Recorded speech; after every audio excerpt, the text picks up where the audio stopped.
Bonjour à tous, bienvenue à ce séminaire du pôle santé. On vous laisse vous joindre tranquillement. On vient d'ouvrir la réunion.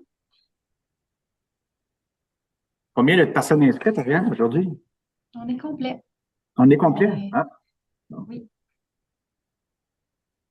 à tous ceux qui ont des collègues qui auraient souhaité participer. Et donc, d'abord, on est ravis.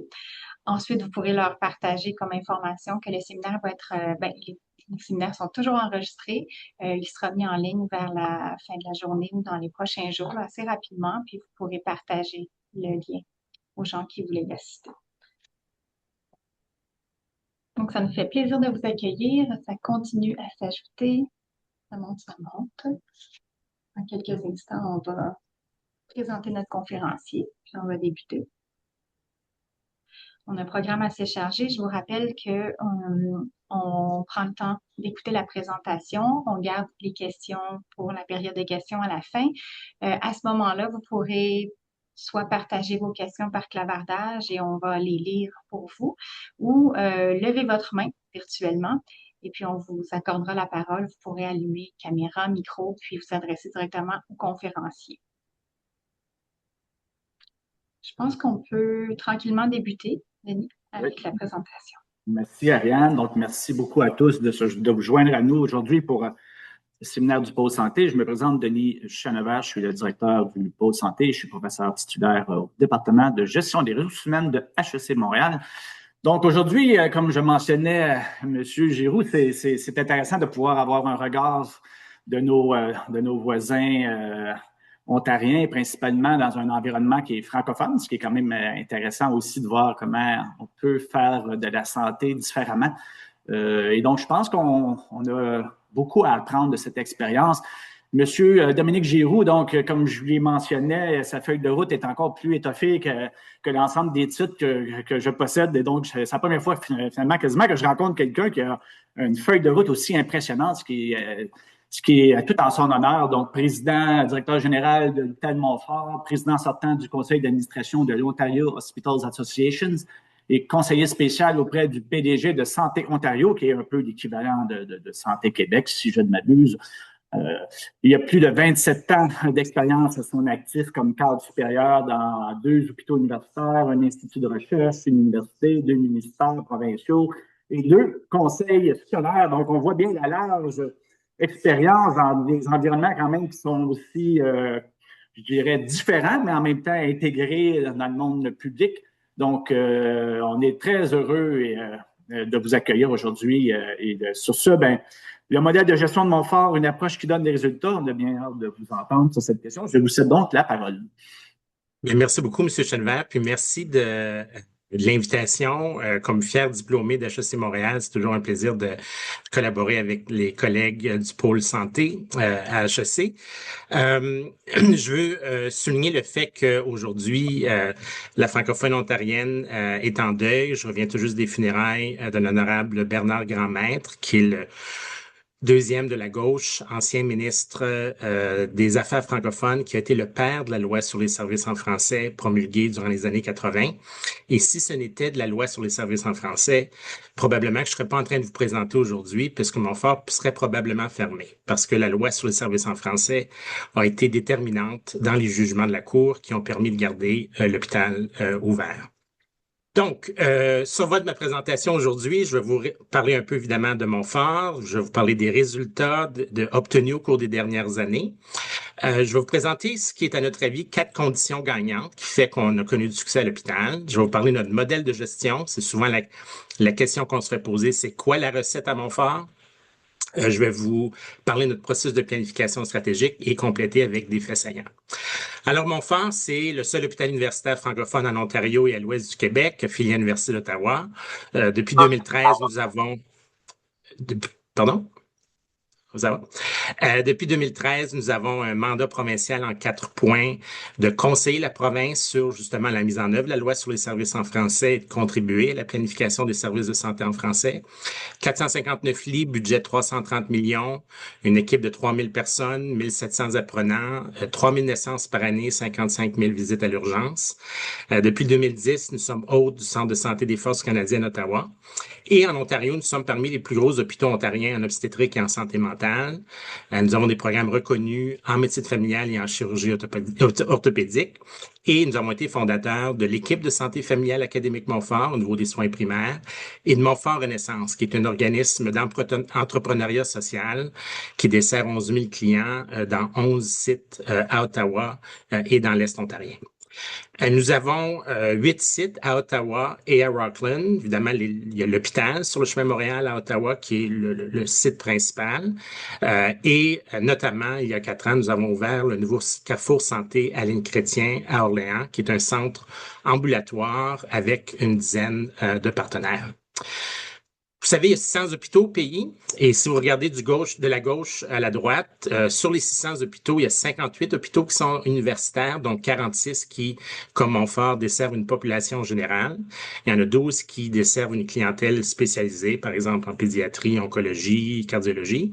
Et sur ces 46 hôpitaux universitaires qui desservent une population générale, 19 ont à la fois des soins intensifs, des programmes d'obstétrique, de santé mentale, de réadaptation et d'autres soins aigus. Parfois, il y a des hôpitaux universitaires qui n'auront pas d'obstétrique, par exemple, ou de réadaptation ou santé mentale. Mais à Montfort, on a cette gamme-là de services. Et sur ces 19 hôpitaux, 13 font partie des 40 principaux hôpitaux de recherche au Canada selon Research InfoSource. Des 13, 10 sont également reconnus parmi les 50 meilleurs hôpitaux au Canada selon Newsweek. Et de ces 10, 6 ont plus d'indicateurs qui performent, où la performance est au-dessus de la moyenne plutôt qu'en dessous de la moyenne selon l'Institut canadien d'information de la santé. Et Montfort fait partie de ces 6 hôpitaux-là et on en est très fiers. Il y a 1 an, on a lancé notre nouveau plan stratégique 2024-2028, lancé ici notamment avec le maire d'Ottawa, l'ancien recteur de l'Université d'Ottawa, le président de l'Assemblée de la francophonie de l'Ontario. On avait 500 personnes en ligne également de partout en province. Et on a lancé notre nouvelle vision. 8 mots, très simples, une francophonie audacieuse pour des communautés en santé. On voulait se donner une vision qui se démarquait des autres hôpitaux universitaires nord-américains, mais une vision qui parlait autant de notre passé que de notre avenir. Alors, Montfort a été fondé au début des années 50 par les Fées de la Sagesse. C'était audacieux de faire ça. Et elles ont fait ça à la demande du clergé francophone local, de gens d'affaires francophones locaux qui n'étaient pas satisfaits des services en français offerts à l'ancien hôpital général d'Ottawa.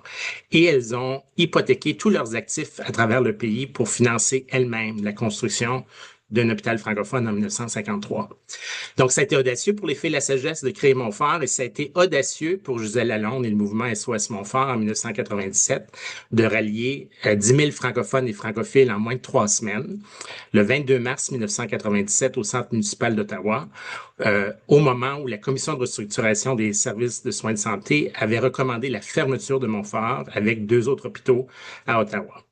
Et ça a été audacieux aussi pour SOS Montfort d'intenter des recours devant les tribunaux pour garder Montfort ouvert, ce qui a connu du succès suite avec une décision de la Cour d'appel de l'Ontario en 2001, décision unanime qui a été endossée à l'époque par le gouvernement de l'Ontario. Alors Montfort, c'est plus qu'un hôpital universitaire, c'est un symbole social, c'est un symbole d'espoir pour les droits des minorités linguistiques en situation minoritaire. Et d'ailleurs, il y a un ouvrage qui a été publié aux éditions aux presses de l'Université d'Ottawa il y a 2 ans, intitulé « Le moment Montfort dans la francophonie canadienne ». Donc, on parle d'un avant Montfort et d'un après Montfort. Donc, ça vous montre l'impact de la décision Montfort dans diverses sphères de la francophonie canadienne.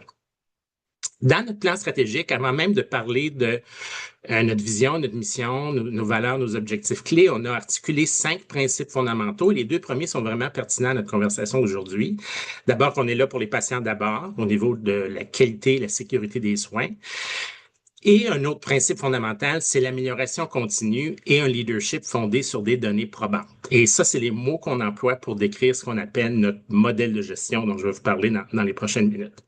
Nos 3 autres principes fondamentaux, la solidarité avec nos communautés, nos équipes et nos partenaires, comme ils l'ont été avec Montfort, l'importance du développement durable et de la reconnaissance et le respect des droits des peuples autochtones.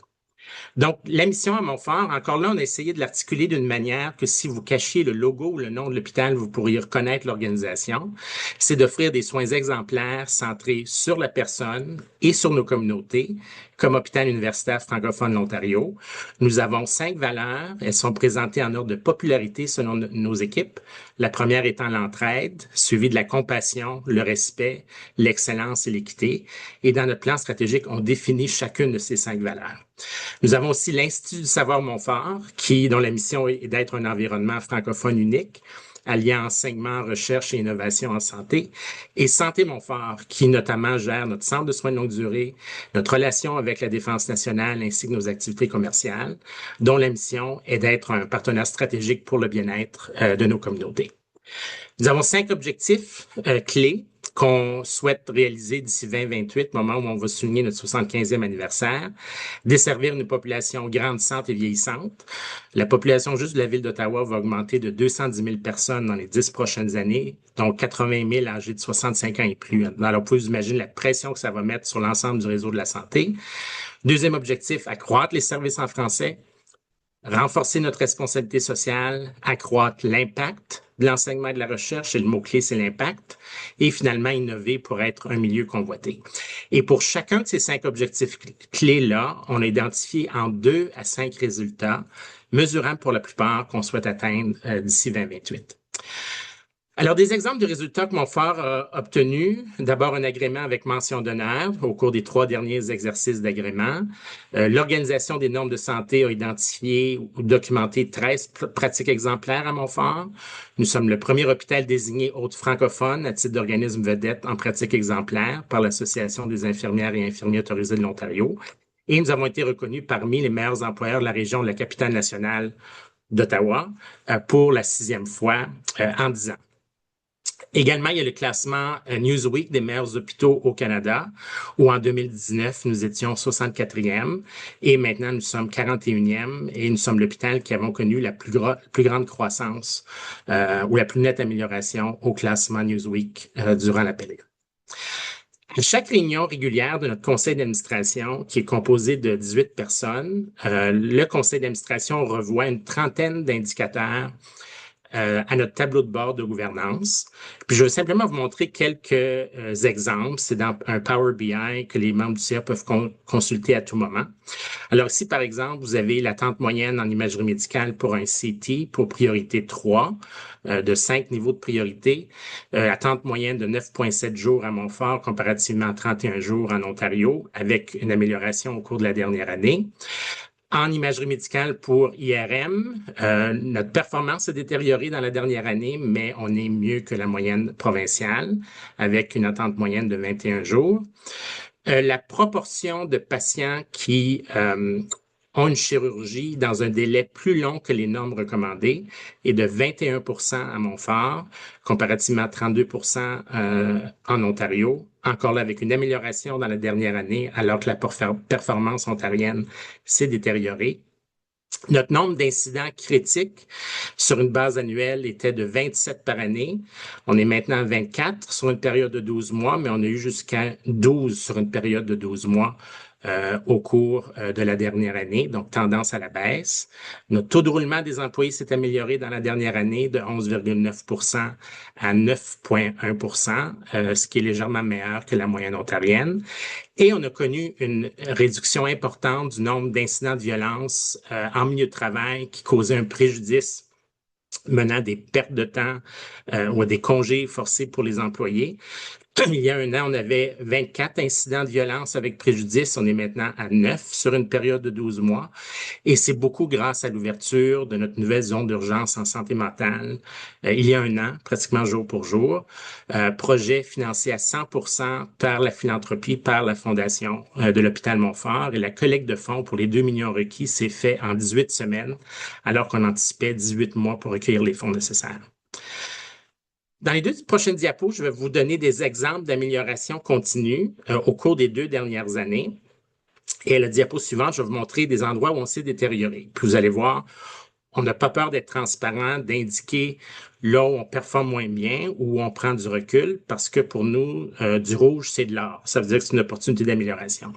Alors ici, à la diapo, vous voyez que ce soit le classement Newsweek, le classement Research and Source des hôpitaux de recherche, nos sondages d'employés et médecins. On a connu des améliorations importantes dans les deux dernières années. Au niveau financier, notre actif net s'est accru, notre fonds de roulement s'est accru, notre déficit a été réduit. En fait, nous avons été en situation d'équilibre budgétaire opérationnel dans les 2 dernières années et on prévoit être en situation budgétaire équilibrée également cette année. Nos effectifs ont augmenté.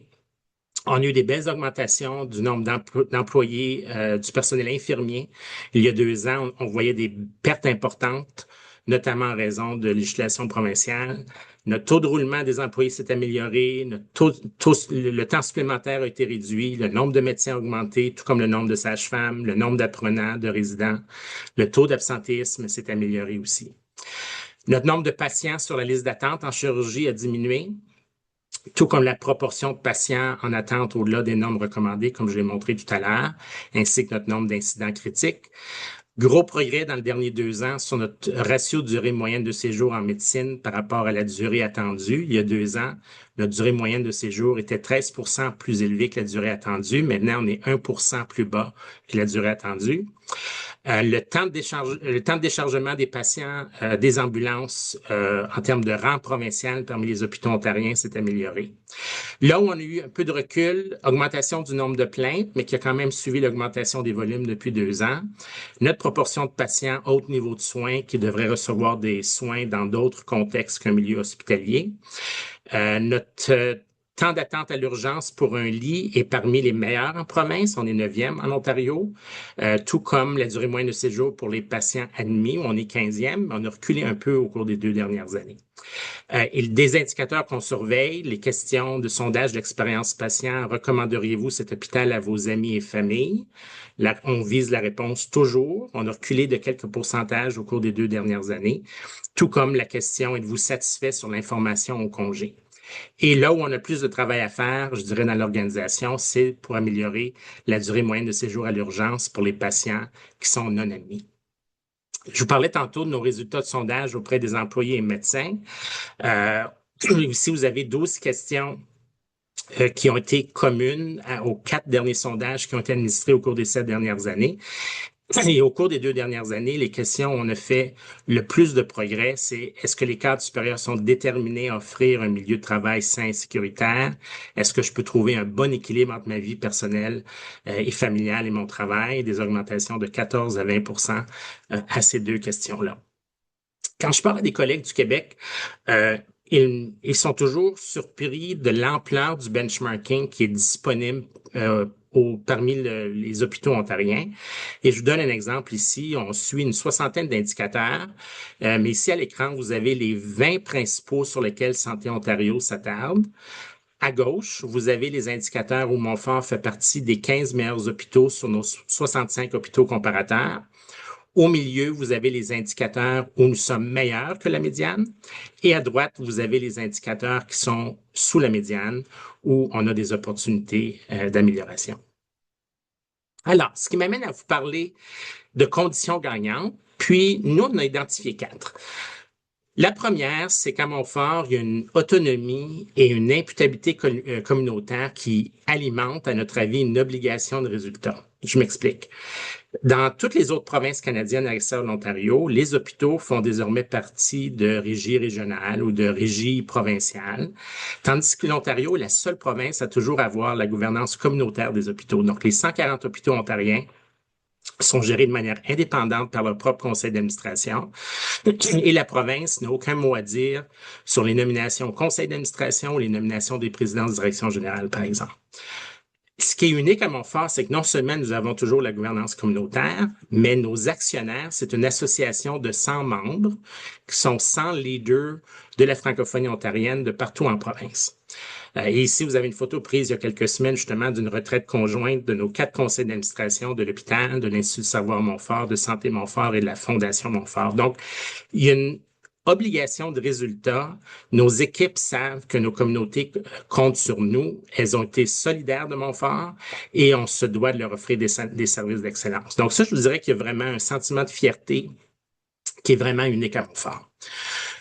Et d'ailleurs, quand je parle des conseils d'administration, le conseil d'administration de l'hôpital exerce une vigie efficace à chaque rencontre du conseil d'administration qui ont lieu 5 fois par année.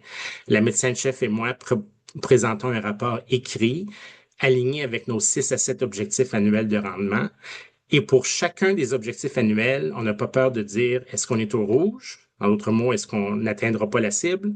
Est-ce qu'on est au jaune, c'est-à-dire qu'on fait du progrès mais on n'atteint pas la cible, ou est-ce qu'on est au vert, on a déjà atteint la cible? Et comme je vous indiquais tout à l'heure, le CA, à chaque rencontre, revoit la performance de l'hôpital à 30 indicateurs de gouvernance qui sont présentés dans 6 catégories différentes. Donc, ça, c'était la première condition gagnante. Je vous dirais la deuxième condition gagnante, c'est qu'à Montfort, il y a une stabilité de leadership. Il n'y a eu que 3 PDG en 39 ans. À gauche, Gérald Savoie, qui a été PDG de 1986 à 2010. Ensuite, mon prédécesseur, Dr. Bernard Leduc, de 2010 à 2023, et moi-même depuis 2023. Et vous savez que généralement, les postes de PDG dans les hôpitaux, la longévité, c'est du 4 à 5 ans. Donc, il y a vraiment une stabilité ici à Montfort.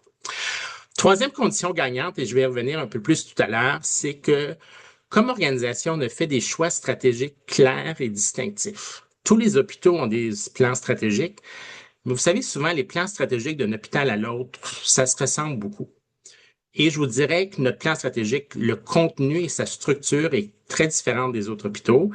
Et ça a été même recommandé par un comité directeur que vous avez à l'écran d'une 30aine de personnes, employés de première ligne, gestionnaires, direction, VP, médecins, apprenants, partenaires communautaires, membres de conseil d'administration, qui après 6 rencontres de 4 heures et après 80 consultations impliquant 1300 personnes, ont unanimement recommandé le plan stratégique 2024-2028. Puis je vais revenir tout à l'heure. Et la quatrième condition gagnante, à notre avis, c'est qu'à Montfort, on intègre des comportements, des processus spécifiques dans les opérations quotidiennes et dans la culture de l'organisation d'une manière si profonde que ça devient des automatismes, ce qui fait en sorte que c'est durable, peu importe la personne ou les priorités du moment. Et je vais vous parler des approches Lean, d'amélioration continue, avec lesquelles vous êtes sûrement très familiers. Mais je vais aussi vous parler de l'approche de leadership fondée sur des données probantes, du Evidence-Based Leadership, qui a été préconisé par Quinn Struder, et aussi des normes Choisir avec soin d'initiatives pan-canadiennes Choosing Wisely, au niveau de l'utilisation judicieuse des ressources. Et d'ailleurs, c'est ce qui a amené notre collègue Sylvain Landry à HEC, il y a quelques années, à écrire un chapitre sur Montfort et la mise en place des tournées auprès des patients, comme étant une bonne pratique d'amélioration continue. Alors, je vais parler de Quinn Struder, ancien PDG d'hôpital aux États-Unis. Il a été vite reconnu pour sa capacité avec ses équipes à améliorer la satisfaction des patients, améliorer la performance financière, réduire le taux de roulement des employés. Et après avoir fait ça dans 2-3 hôpitaux, il a créé son groupe de consultation, le Struder Group, en 99, qu'il a subséquemment vendu au groupe Huron. Et depuis, il a cofondé sa nouvelle firme. Puis je vous encourage à aller voir le site web. Vous allez trouver une centaine de balados qui sont très percutants pour le leadership en santé. Quint a publié une 15aine d'ouvrages depuis 2003. De tous les ouvrages, je vous conseillerais probablement son premier, de 2003, Hardwiring Excellence, parce que c'est là vraiment où il explique les tactiques qu'il avait employées dans les hôpitaux où il a été PDG. Et si j'avais à vous résumer le contenu de ces 15 ouvrages, les 5 thèmes qui reviennent les plus souvent, d'abord, c'est l'importance de Hardwiring Excellence, donc de justement créer des systèmes, des processus pour que l'excellence devienne la norme. Il insiste beaucoup sur l'importance pour chaque interaction entre un professionnel de la santé et un patient d'adopter une approche très systématique, de d'abord reconnaître la personne avec laquelle on transige, de présenter ses qualifications professionnelles et son expérience pour inspirer confiance, de décrire combien de temps l'entretien va durer, d'expliquer ce qu'on va faire et de remercier le patient à la fin pour son écoute. Studer parle aussi de l'importance d'avoir un équilibre dans ce que l'on fait en différentes dimensions, qui est dans le fond similaire au Quintuple Aim, mais dans son cas, il parle de service, de qualité, de s'occuper des gens, de la finance et de la croissance de l'organisation. Puis les deux autres éléments qui reviennent souvent avec Studer, c'est l'importance de l'imputabilité d'indicateurs de performance, d'être transparent, d'avoir un focus sur des objectifs organisationnels et de l'importance du leadership à tous les niveaux et vraiment d'être systématique dans nos approches de développement du leadership. Alors, dans les 2 prochaines diapos, je vais passer en revue les 9 principes du leadership fondé sur des données probantes, selon Studer et le groupe Huron. À la colonne du milieu, vous avez les équivalents des principes Lean, donc sont tout à fait cohérents avec Studer et vice-versa. Mais je vais surtout m'attarder à droite aux exemples pratico-pratiques qu'on adopte à Montfort. Alors, pour s'engager pour l'excellence, notre philosophie, c'est toujours tenter de s'améliorer. On ne veut jamais maintenir un niveau de performance. Et ça implique qu'on rende nos problèmes visibles. La raison pour laquelle je disais tout à l'heure que le rouge, c'est de l'or. Et nos équipes, dans la dernière année, par exemple, ont tenu plus de 1500 cercles de qualité dans chaque unité, où les équipes sont amenées à identifier ensemble des problèmes à résoudre, des irritants et à trouver des solutions. Et comme membre de la haute direction, on se fait un devoir d'être présent au plus grand nombre possible de cercles de qualité dans les unités. Deuxième principe, c'est de mesurer les choses importantes. Donc, de faire le suivi d'indicateurs, de gérer selon des normes, que ce soit d'Agrément Canada, de choisir avec soin ou de benchmarking d'autres organisations, et vraiment l'importance de la mesure. Troisième principe, c'est de développer une culture axée sur le service, donc en concept Lean, que le client est au centre. Donc, une des manières qu'on tente toujours de garder le focus sur les patients, c'est le fait que chaque gestionnaire clinique doit tous les jours faire un minimum de tournées de patients avec des questions prédéterminées et chaque tournée est documentée. Donc, dans la dernière année, on a fait 13 500 tournées de patients et ça comprend aussi des directions de service, les vice-présidences, le médecin-chef et moi. On fait la promotion de l'art de se présenter aux patients pour inspirer confiance avec la formule que je viens d'évoquer de Quinn Studer. Et on met beaucoup l'accent sur le rôle important des patients partenaires. Donc, nous avons 23 patients partenaires qui sont actifs à travers l'organisation, des bénévoles qui contribuent à nos opportunités d'amélioration. Et dès l'orientation générale des nouveaux employés, le premier jour que les employés viennent à Montfort, je les accueille pendant 30 minutes et par après, c'est un ou une patient partenaire qui leur parle du focus patient à Montfort. Quatrième principe, former des leaders pour développer des personnes, encore là congruent avec les approches Lean, de résoudre des problèmes ensemble et de former des leaders qui maîtrisent parfaitement les approches qui sont privilégiées par l'organisation. Donc, c'est la raison pour laquelle, avec les cercles de qualité, notamment, on implique des équipes de première ligne. Quand on fait face à un problème, on essaie toujours de se poser la question « Pourquoi 5 fois? » Donc, pourquoi, pour vraiment arriver à la cause racine. Depuis 2010, on a formé plus de 1000 personnes avec des programmes de ceinture Lean. Nous en avons 400 qui sont toujours à l'emploi de Montfort. À chaque trimestre, nous avons ce qu'on appelle l'Institut du développement et de l'avancement du leadership, l'idéal. C'est une journée obligatoire, même que généralement, on n'approuve pas les jours de vacances durant ces 4 journées-là de l'année, où tout le leadership administratif et médical de l'hôpital est réuni pour avoir une compréhension commune, avoir une mise à jour commune du PDG et faire ensemble leur plan opérationnel de 90 jours. Et à tous les 6 mois, le comité de haute direction tient une retraite, non pas pour parler des opérations, mais pour parler de notre leadership individuel et collectif et comment on influence la culture de l'organisation.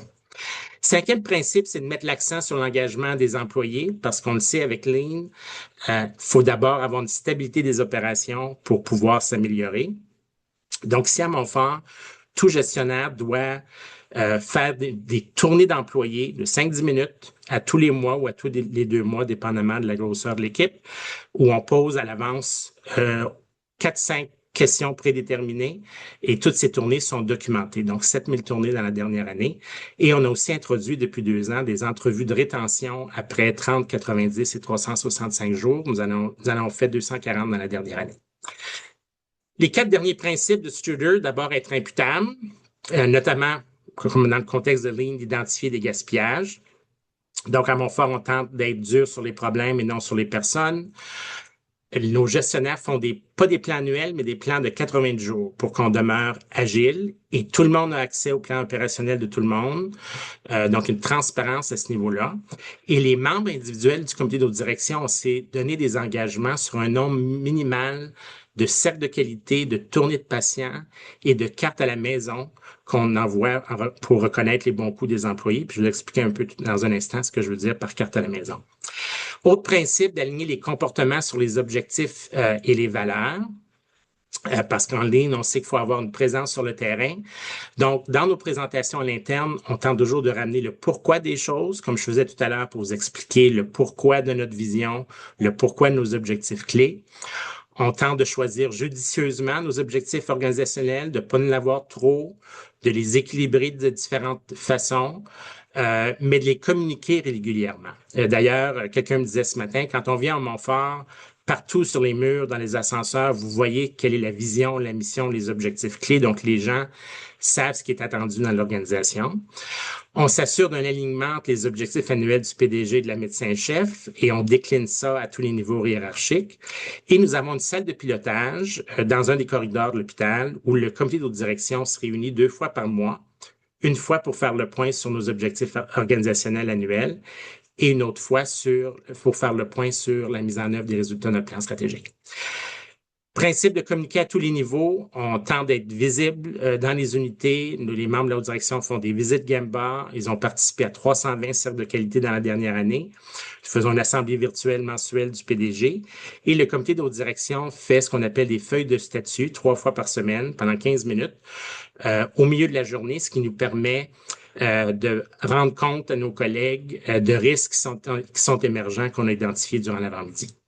Et finalement, l'importance de reconnaître et récompenser le succès.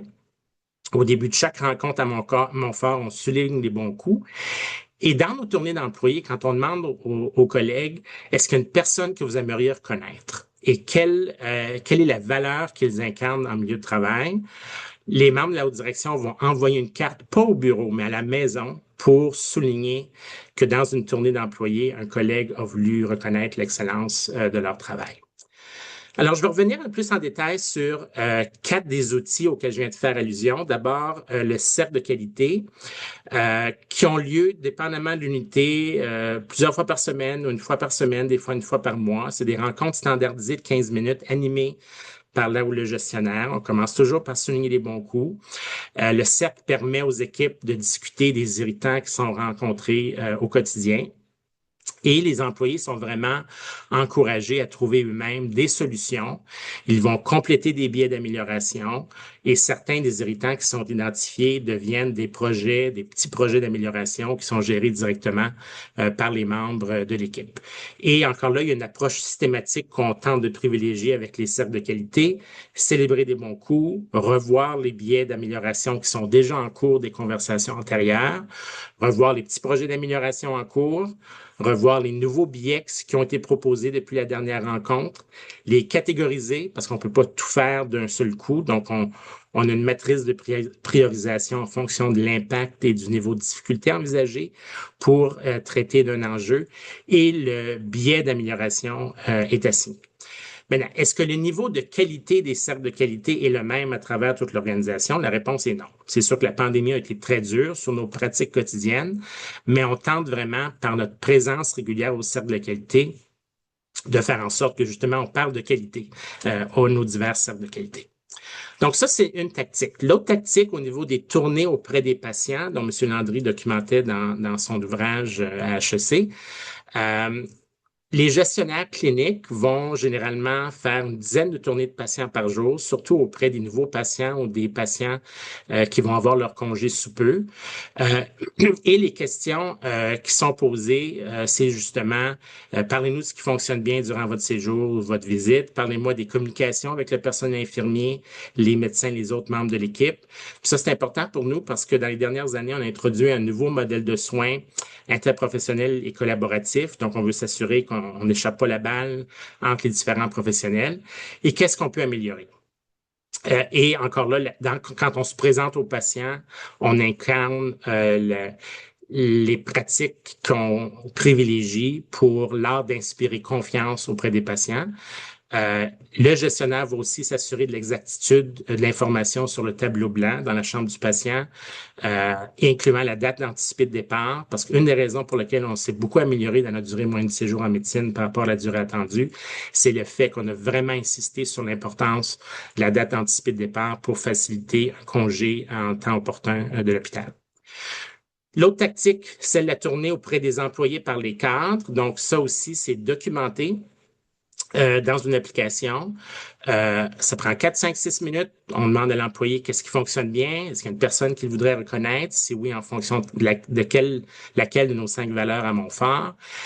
Et ensuite, on a 3 ou 4 catégories où les questions vont varier d'un mois à l'autre. Alors, par exemple, des questions pourraient être du genre quelle tâche inutile ou gaspillage pourrait être réduit pour que vous puissiez vous consacrer davantage à votre travail? As-tu tous les outils et équipements dont tu as besoin? À quoi ressemble un bon superviseur? Est-ce qu'il y a autre chose que je peux faire pour toi? Et ces réponses-là sont documentées, comme je disais tantôt, dans une application. Ce qu'on encourage les gestionnaires à faire, puis évidemment, faute de temps, on ne réussit pas toujours à le faire, c'est de synthétiser à tous les mois ou 2 mois le contenu des réponses qu'ils obtiennent dans leur tournée d'employés et d'indiquer au vert s'il y a des choses qui ont été réglées, au jaune s'il y a du travail qui est en cours et au rouge s'il y a des choses qui sont vraiment impossibles à régler ou qui nécessiteraient trop de ressources. Ça permet d'être transparent auprès de nos équipes et ça permet aux employés de voir qu'est-ce qui préoccupe leurs collègues au sein de l'unité. Puis la 4e tactique qu'on utilise, c'est vraiment de promouvoir choisir avec soin. Et c'est conforme à un de nos principes fondamentaux dans notre plan stratégique face à l'importance du développement durable. Et même que dans notre plan stratégique, le résultat 16 spécifie qu'on veut avoir été reconnu parmi les rares hôpitaux canadiens à avoir obtenu la plus haute distinction de choisir avec soin. Puis je vais vous donner quelques exemples. Depuis que ces efforts-là ont été initiés, on a réussi à réduire de 80% le nombre de radiographies thoraciques et ECG préopératoires. On a réduit de 70% les tests de coagulation à l'urgence. On a réduit de 50% l'utilisation de la ciprofloxacine pour les infections urinaires. Nous avons réduit de 37% le nombre de cultures d'urine à l'urgence. 2000 bilans sanguins complets post-opératoires de moins en orthopédie. On a réduit l'usage de gaz polluants en chirurgie, incluant le retrait du desflurane en 2025. Maintenant, je vais revenir sur la condition gagnante à laquelle je faisais allusion tout à l'heure, qui était notre processus de planification stratégique. Puis si vous avez une copie de notre plan, que je vous encourage à aller consulter sur le web pour le plan stratégique 2024-2028. À gauche, vous avez la formule conventionnelle des plans stratégiques et à droite, ce que nous, on appelle la formule Montfort en 10 points.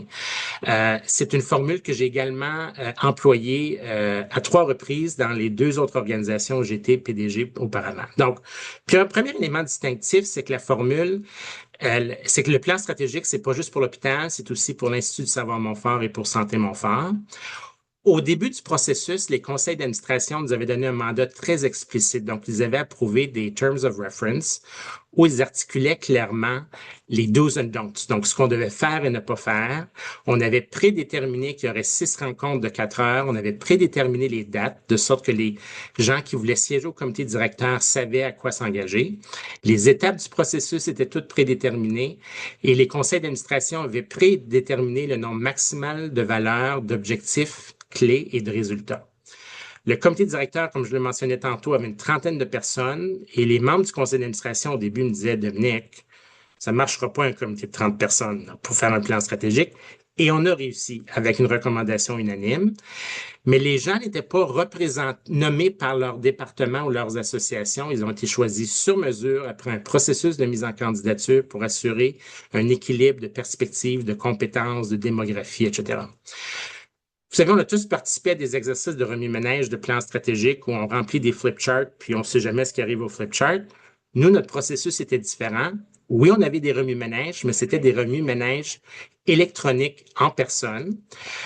Chacun avait son ordinateur, chacun entrait ses propres idées à l'ordinateur. Tout le monde voyait les idées de tout le monde et tout le monde pouvait voter sur les idées de tout le monde.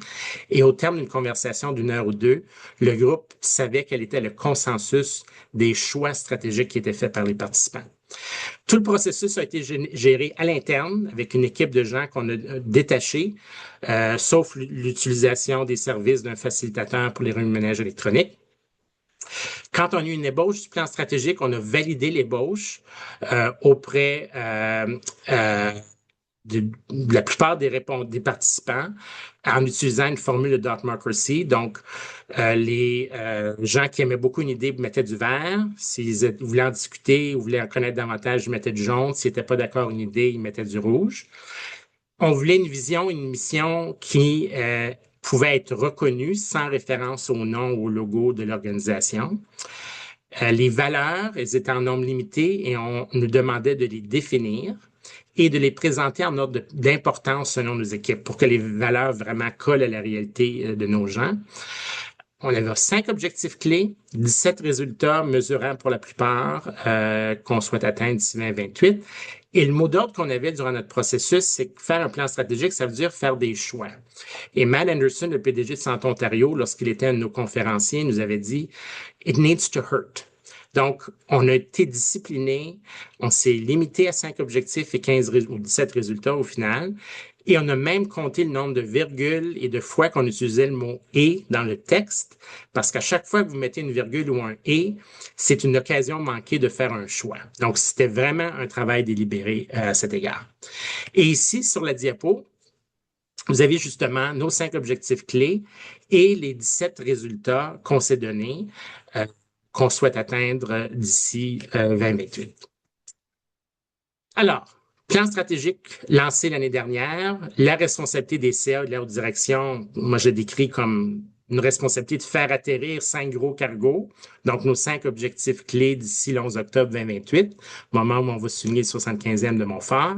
Et la responsabilité de nos cadres, de nos chefs de départements médicaux, c'est de faire arriver les 17 résultats visés à la bonne porte et à temps. Et pour ce faire, on s'est doté d'un heat map, d'une carte de chaleur, si vous voulez. Je m'attends pas à ce que vous puissiez lire, évidemment, le texte à l'écran. C'est surtout le visuel que je vais vous montrer. Donc, à gauche, vous avez le libellé des 5 objectifs et 17 résultats. La colonne suivante, vous avez le CA qui est imputable pour le succès de ce résultat-là. Vous avez le nom d'un membre de la haute direction et d'une direction de service qui sont imputables pour la mise en œuvre. Et on a prédéterminé sur une période de 4 ans les trimestres où on anticipait un travail plus intense. Parce que le conseil d'administration nous disait, vous ne pourrez pas commencer à lancer 17 chantiers en même temps. Et ils avaient raison. Donc, on a étalé sur la période de 4 ans les moments où on travaillerait davantage sur certains résultats. Alors, comment est-ce qu'on fait le monitoring de la mise en œuvre du plan stratégique? Je vous disais tout à l'heure qu'on fait 2 salles de pilotage par mois au comité de haute direction. Une, c'est sur le plan stratégique. Donc, pendant une demi-heure maximum, les membres de la haute direction sont debout dans le corridor. On passe en revue la dizaine ou douzaine de résultats où on fait du travail plus intense pour l'année en cours.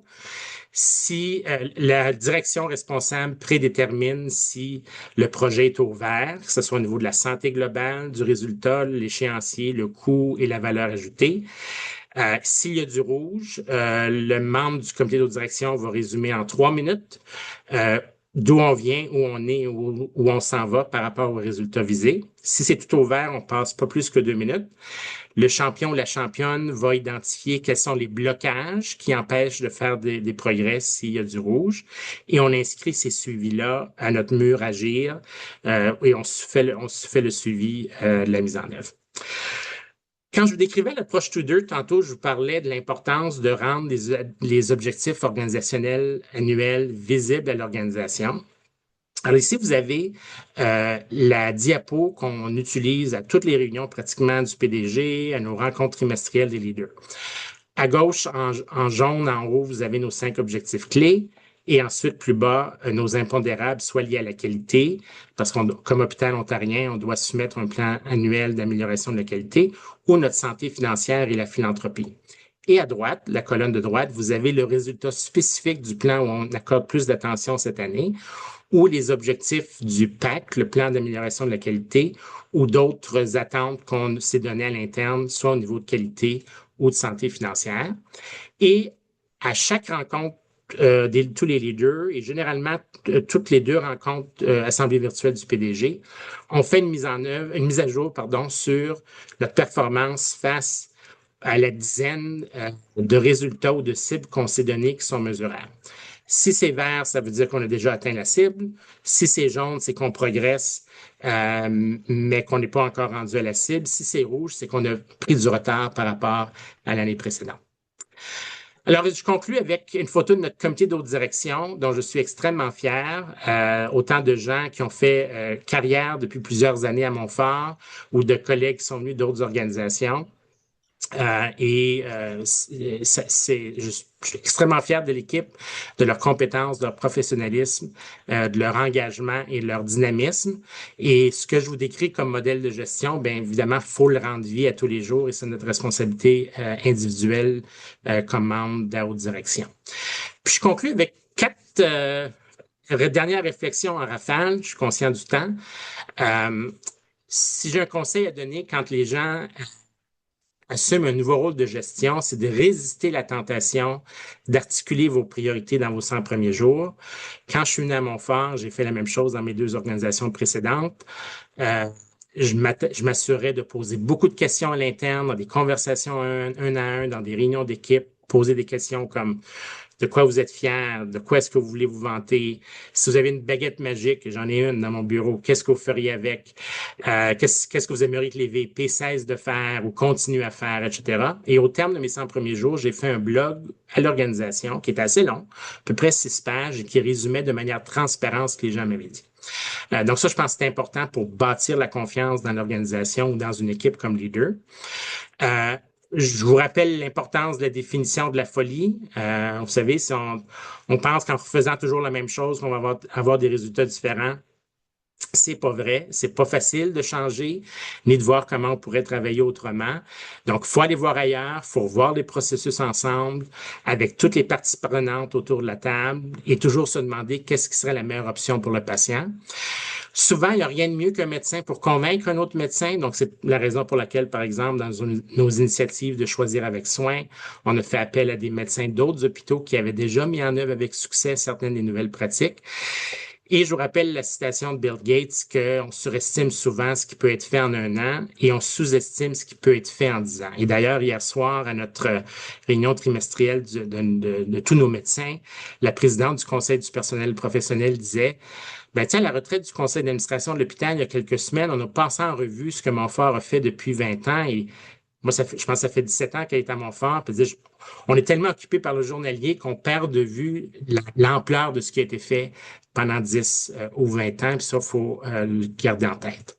Alors, je vous résume les conditions gagnantes. À notre avis, une autonomie et une imputabilité communautaire qui alimentent une obligation de résultat, une stabilité du leadership, des choix stratégiques clairs et distinctifs, et l'importance d'intégrer des comportements, des processus spécifiques dans les opérations quotidiennes et dans la culture organisationnelle d'une manière si profonde que ça devient des automatismes, que ça devient durable, peu importe la personne ou les priorités du moment.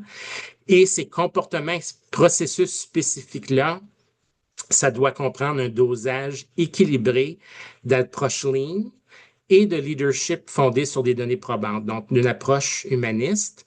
J'ai déjà été dans un autre hôpital qui avait beaucoup poussé les approches lean et qui l'avait fait à outrance. C'était rendu que les employés ne voulaient plus d'entendre parler.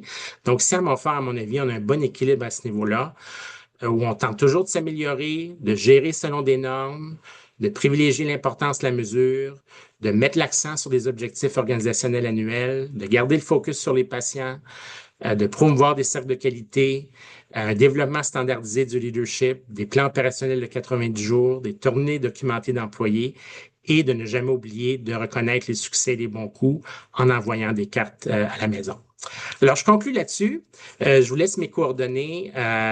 N'hésitez pas à m'envoyer un courriel si vous vous avez des questions, des commentaires ou à connecter sur LinkedIn. Et aussi, si vous avez vu nos opportunités d'amélioration. Comme je vous disais tantôt, il faut apprendre des autres. Donc, si notamment, vous avez une bonne durée moyenne de séjour à l'urgence pour les patients non admis, contactez-nous parce que c'est un des exemples où on veut s'améliorer. Puis je vous remercie beaucoup de votre attention. Merci beaucoup, Monsieur Giroux. C'était un tour de force de présenter le modèle de gestion à l'intérieur d'un 50 minutes. On a plusieurs questions. Peut-être on les poserait en rafale, des questions du clavardage qui sont apparues au cours de la présentation. Je vous invite aussi les participants à lever la main si vous avez des questions à poser aux conférenciers. Donc, on va débuter pour passer à travers. Donc, une question de Rose Frances Pierre qui demande en fait quel mécanisme assure que la langue française et la culture francophone sont considérés comme des éléments de qualité et de sécurité des soins à Montfort. Bien, ça fait partie, évidemment, comme hôpital désignant en vertu de la loi sur le service en français. On fait la promotion de l'offre active des services en français. Donc, peu importe la langue du patient, l'employé de l'hôpital, le clinicien, va toujours se présenter en français et en anglais pour que les patients francophones se sentent à l'aise de converser en français parce qu'on sait que quand on est à l'hôpital, on est anxieux. C'est un moment d'instabilité. Donc, la langue est un déterminant important de la santé. Le fait qu'on a la loi sur les services en français, où j'ai commencé en entrée de présentation, qui a été promulguée dans les années 80, nous, on a un rôle à Montfort, un rôle provincial, justement, de rappeler au gouvernement l'intention et la portée de la loi sur les services en français. En Ontario, il y a des organismes qui sont désignés en vertu de la loi sur les services en français. C'est une double protection, tant pour les patients, en termes d'avoir des services en français, mais c'est aussi une protection de l'institution face à sa propre pérennité et aux obligations de la province, notamment de fournir des ressources adéquates pour assurer le succès de cette organisation-là. Merci. Elles sont satisfaites de la réponse. On a une question de Gabrielle Gagnon qui se questionne à propos des tournées auprès des employés puis qui souhaiterait savoir est-ce que ce sont des rencontres qui sont individuelles dans le bureau du gestionnaire ou est-ce que ça se tient au poste infirmier? Est-ce que ça fait partie des routines de gestion ou est-ce que c'est sur une base volontaire? Donc, comment ça fonctionne? C'est une base volontaire, mais je veux dire, j'ai pas entendu parler d'employés qui voulaient pas faire partie d'une tournée d'une tournée d'employés. Au contraire, généralement, ils profitent de l'occasion. Parfois, c'est dans le bureau, selon les équipes, mais souvent, c'est dans le corridor ou au poste infirmier, justement, parce que vous pouvez imaginer, quand vous avez un gestionnaire clinique de 60 employés, ça doit se faire de manière très efficiente. Et puis, l'intention, c'est vraiment c'est pas tant la mécanique de la tournée de patients. Ce qui est important, c'est qu'il y ait cette connexion-là, au moins une fois par mois, entre le gestionnaire et son employé pour dire comment ça va là? Comment vont les choses? C'est quoi qui accroche? S'il y avait une chose qu'on pouvait corriger, c'est vraiment ce moment-là qu'on cherche à privilégier. Merci. Denis Schenberg? Merci énormément pour cette magnifique présentation. Écoutez, j'ai beaucoup de questions, mais bon, il faut que je me limite pour laisser la place à d'autres. Moi, je suis curieux de vous entendre sur la notion de benchmarking. Pensez-vous qu'il est possible à une organisation de s'améliorer sans le recours à un benchmarking de qualité avec des données probantes? Pensez-vous que c'est possible? Ben finalement, c'est pas possible d'y arriver si on n'est pas capable de se comparer. Ben non, je veux dire, moi, puis dans tous les secteurs dans lesquels j'ai œuvré, ça prend du benchmarking pour s'améliorer. Je pense qu'on est choyé dans le réseau de la santé en Ontario parce que de tous les secteurs que j'ai œuvré, c'est celui où la richesse du benchmarking est vraiment la plus impressionnante. Le défi, par contre, c'est de convertir les données en informations stratégiques. Et c'est là parfois où ça, c'est ce que j'aime faire comme leader, c'est de garder des données, des indicateurs, mais dire, dans le fond, ce que ça veut dire, c'est que. Et c'est là que souvent les regards s'allument quand on parle aux équipes. Mais pour répondre à votre question, sans benchmarking, à mon avis, on ne peut pas s'améliorer, d'où l'importance de la mesure. Merci. Merci. Je vais poser une petite question de clavardage, puis je vais revenir vers Mme Girard. Donc, question simple, y avait-il des patients partenaires dans le comité directeur? Tout à fait. Et d'ailleurs, il y avait des patients partenaires et d'ailleurs, incluant au lancement du plan stratégique, et je vous dirais dans les témoignage qu'on a reçu lors du lancement, c'était probablement le témoignage de la patiente partenaire qui a fait partie du comité directeur qui nous avait le plus marqué. Et d'ailleurs, elle vient d'être nommée au Conseil des démarches qualité du conseil d'administration il y a quelques semaines. Et son premier commentaire, avant même qu'on commence la réunion, c'était: Mon Dieu, j'en reviens pas de tout ce que vous avez en place pour assurer le suivi de la qualité. Et elle-même est impliquée à l'hôpital depuis plusieurs années. Donc, vous savez, la raison pour laquelle on met l'accent sur la participation des patients partenaires, c'est que parfois en santé, si les patients sont pas dans la salle, la conversation va tourner à des enjeux financiers ou de rémunération. Mettons. Mais quand les patients partenaires sont dans la salle, le focus revient sur la qualité des soins et l'expérience des patients. Merci. On a des applaudissements. Madame Girard. Bonjour, merci beaucoup, Monsieur Giraud. Un plaisir de vous revoir. Bonjour encore. Bonjour. J'ai une question on a vu l'agilité de l'hôpital de Montfort. Vous avez certainement, et les résultats également, vous avez certainement échangé avec vos collègues de l'Alberta et de Québec. Est-ce que vous voyez une plus-value sur le système qui est plus centralisé au niveau d'Alberta et Québec comparativement au système ontarien, au niveau de la gouvernance? Moi, je suis un ardent promoteur. C'est sûr que j'ai été président de l'Association des hôpitaux de l'Ontario, là, donc j'ai un faible à ce niveau-là, mais je suis... Il n'y a pas de modèle parfait. Chaque juridiction a des forces et des faiblesses, mais comme je vous disais tout à l'heure, à mon avis, une des conditions gagnantes pour le succès de Montfort, c'est qu'il y a une gouvernance communautaire et il y a une agilité, il y a un esprit entrepreneurial qui est pas unique à Montfort nécessairement, là, je pense qui est davantage commun des hôpitaux ontariens parce qu'on a plus de latitude. Je suis sûr que si vous parlez des PDG d'hôpitaux ontariens, ils vont vous dire que la bureaucratie peut être lourde, puis il y a beaucoup de règlements, etc., etc. Mais dans le fin fond, on a une autonomie d'action qui, à mon avis, amène plus d'avantages que d'inconvénients. Donc oui, il y a des avantages à des modèles centralisés, mais je pense également que ces systèmes-là en perdent au change en termes d'agilité et d'autonomie. Et à l'occasion, quand on recrute des cadres qui viennent du Québec, par exemple, ou d'autres provinces où il y a des régies régionales ou provinciales, ils sont étonnés dans leur premier jour en poste, première semaine en poste, de l'agilité dont on dispose dans le milieu hospitalier ontarien.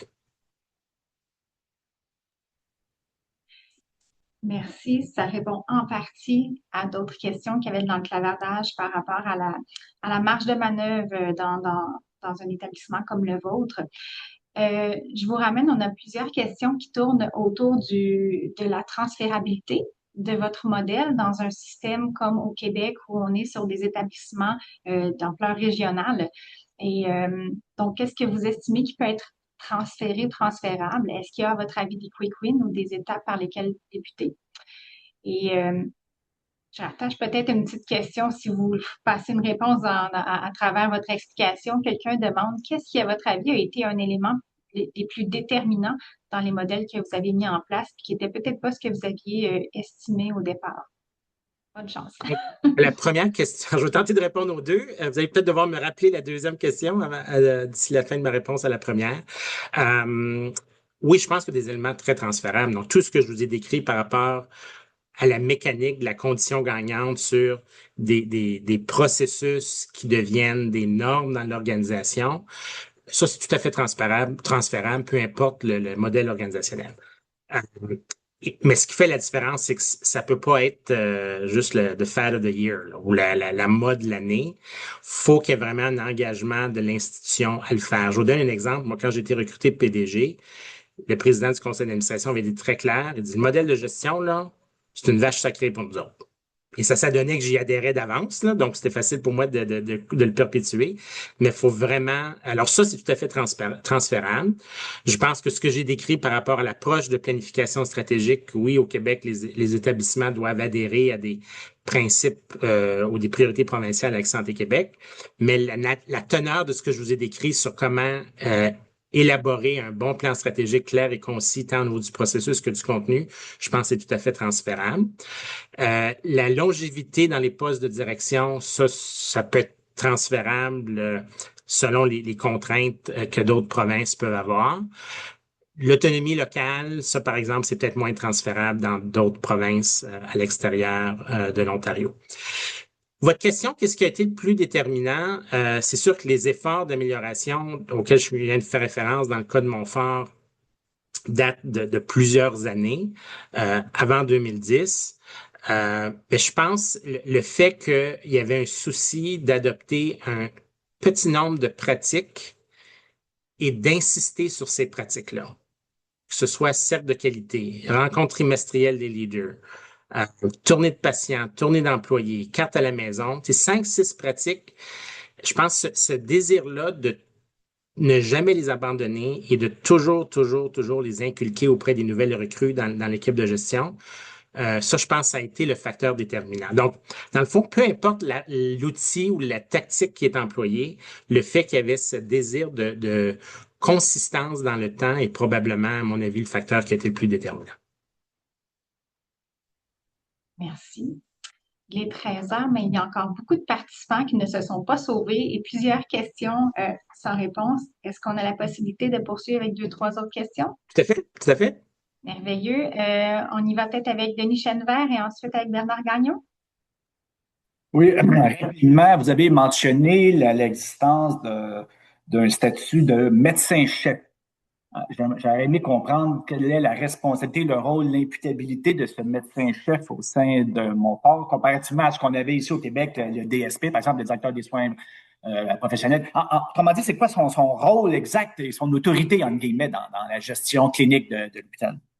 Donc, ma compréhension, c'est l'équivalent de la fonction de DSP au Québec. Mais si je résume, en vertu de la loi sur les hôpitaux publics en Ontario, il y a 2 personnes qui sont imputables au conseil d'administration. Là où le médecin-chef, qui est un médecin avec privilège à l'hôpital, nommé par le conseil d'administration, qui est responsable pour la qualité de l'acte médical. Et cette personne préside le comité médical consultatif du conseil d'administration, qui est composé de tous les chefs de départements médicaux, qui sont également nommés par le conseil d'administration, ainsi que 3 représentants, la présidence, vice-présidence et secrétaire trésorier du conseil du personnel professionnel qui représentent les médecins de l'hôpital. PDG de l'hôpital est imputable au conseil d'administration pour tout le reste. Donc, ça, c'est la fonction bicamérale, si vous voulez, qui est la norme dans les hôpitaux ontariens, donc très semblable au concept de DSP. Merci.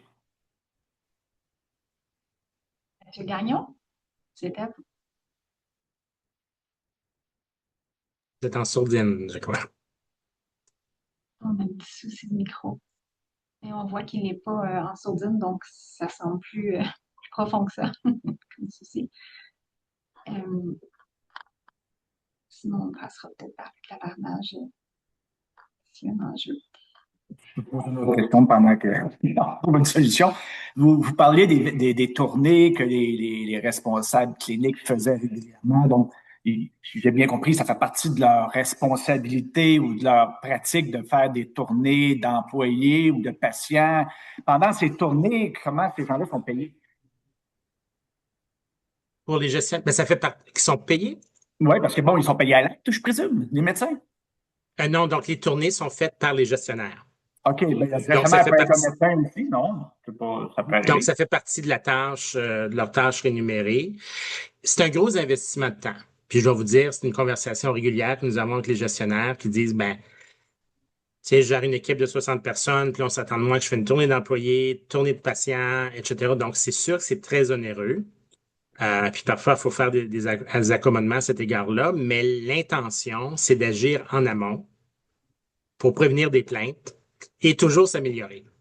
Donc, mieux vaut améliorer l'expérience patient pendant que le patient est encore à l'hôpital que d'attendre d'avoir des plaintes etc. Donc, mais c'est sûr que c'est pas fait pour tout le monde. Je veux dire, il peut y avoir à l'occasion des gens qui viennent travailler chez nous puis qui disent, ouais, ça c'est pas ma tasse de thé, là, comme on dirait, là. Donc, ça prend vraiment une volonté d'être sur le plancher, d'avoir des interactions quotidiennes, de pouvoir se revirer de bord rapidement pour fonctionner dans un environnement avec ce genre de normes-là.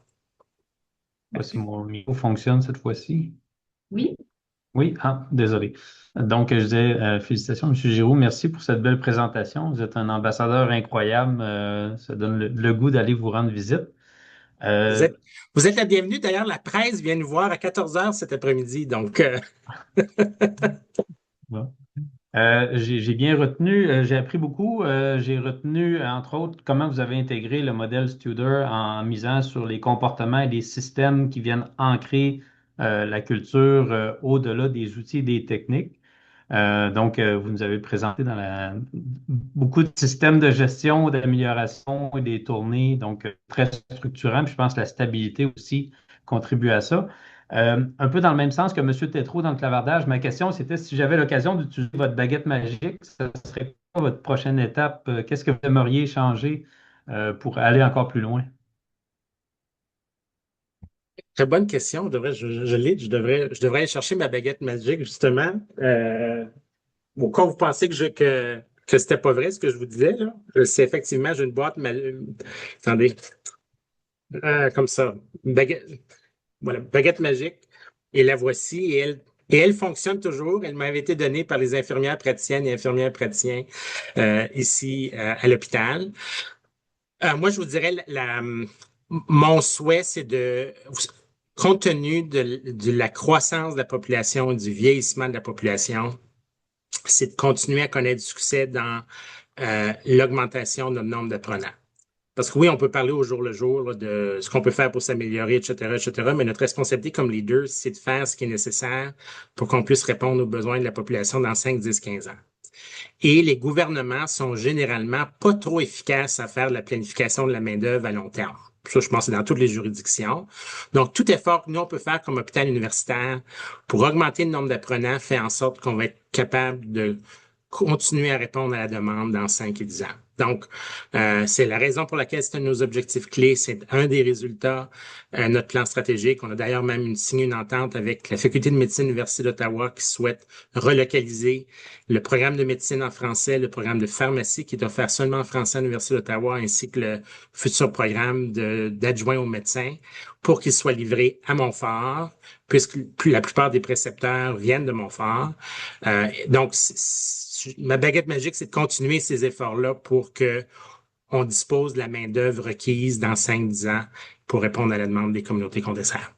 Et pas juste pour la région d'Ottawa, mais aussi, compte tenu de notre mandat provincial, qu'on puisse alimenter les équipes et le corps médical requis pour bonifier les soins de santé en français.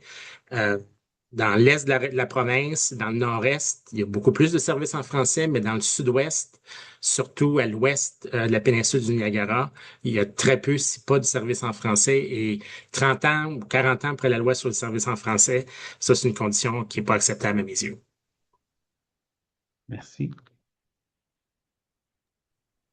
J'irai avec une dernière question qui va tenter d'attraper, c'est les pires, plusieurs autres questions par rapport à la santé globale et à la rétention des employés. Donc, qu'est-ce que vous observez par rapport à la rétention des employés qui semble avoir un impact ou comment ça se déroule de votre côté sur ces indicateurs-là?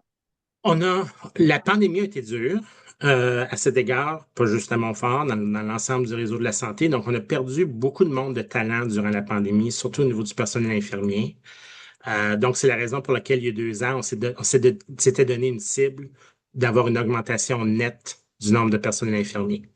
Donc, on s'était donné une cible, pas juste d'augmenter des pourcentages, des indicateurs que les gens comprennent pas, mais on s'était donné un chiffre précis. Tout le monde dans l'organisation savait que notre cible, c'était de recruter, je me rappelle bien, d'avoir une augmentation nette, malgré les retraites et tout ça, de 52 infirmières et infirmiers. Fait qu'on a mobilisé notre monde, on a changé nos processus de recrutement, puis ça, et de rétention, puis ça a fait une différence. Donc, pour moi, la leçon, ça a été de ne pas avoir peur de dire les choses telles qu'elles sont. Donc, on avait été visible dans l'organisation, on avait dit, voici combien de gens on a perdu à cause de la pandémie au niveau du personnel infirmier. On avait augmenté beaucoup au niveau du personnel infirmier, mais pas pour le personnel infirmier. On avait changé notre modèle de soins, mais on a fait un effort spécifique pour le personnel infirmier, puis ça a porté fruit. Donc, pour moi, la leçon, c'est de donner une cible claire qui est connue de tout le monde dans l'organisation pour mobiliser les efforts collectifs à cet égard. Merci beaucoup. On va devoir clôturer la période des questions. Merci beaucoup à tout le monde. Merci Ariane pour l'animation. Merci Monsieur Giroux. Ça a été très inspirant et je pense que par les commentaires qu'on a, on voit bien l'engouement que ça a créé cette présentation et Vous allez sûrement recevoir plusieurs courriels ou appels pour essayer davantage d'en connaître sur votre stratégie de gestion qui m'apparaît un modèle à suivre. Donc, merci énormément. Et j'annonce à tout le monde le prochain séminaire du Pôle Santé le 9 décembre prochain par M. Grégory Vial, professeur agrégé au département des technologies de l'information à HEC Montréal. Le sujet, tension dans les implantations à grande échelle de systèmes de dossiers patients électroniques, résultat d'une métasynthèse. Donc, merci à tous et au plaisir de se revoir le 9 décembre prochain. Merci. Et n'hésitez pas à me contacter parce qu'on veut continuer à s'améliorer et apprendre des autres. Et puis, j'espère que l'équipe d'HEC, parce que j'ai pas pu lire tous les commentaires ou questions, et dans la mesure du possible, je ferai un suivi avec ceux qui ont posé des questions et pour lesquelles on n'a pas eu la chance de répondre. Mais je vous demanderai juste de les copier si c'est possible avant de fermer la rencontre Zoom. Merci beaucoup tout le monde et bonne journée. Merci à vous. Bonne fin de journée au plus vite.